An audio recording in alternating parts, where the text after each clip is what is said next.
પડતર માંગને લઈ અને રાજ્યની આંગણવાડી બહેનોનો વિરોધ યથાવત છે। વડોદરાના ડભોઈમાં આંગણવાડી બહેનોએ રેલી યોજી વિરોધ કર્યો। આંગણવાડી વર્કર હેલ્પર તેમજ ગુજરાત આંગણવાડી કર્મચારી સંગઠન દ્વારા પ્રાંત કચેરી ખાતે મામલતદારને આવેદનપત્ર આપ્યું। આંગણવાડી બહેનોની માંગ છે કે આંગણવાડીના વર્ગ 3ના કર્મીઓને કાયમી કરવા।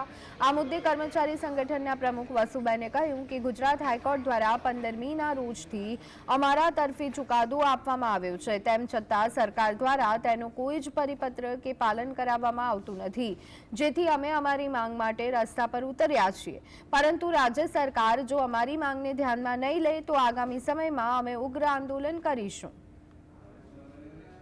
આવેદનપત્ર આપવા આવ્યા હતા કલેક્ટર ઓફિસમાં કે જ્યારે સિવિલ કોર્ટ હાઈકોર્ટે અમારો ચુકાદો આપી ચૂક્યો છે કે આંગણવાડી વર્કર હેલ્પરને વર્ગ 3-4ના કર્મચારી ગણવામાં આવે।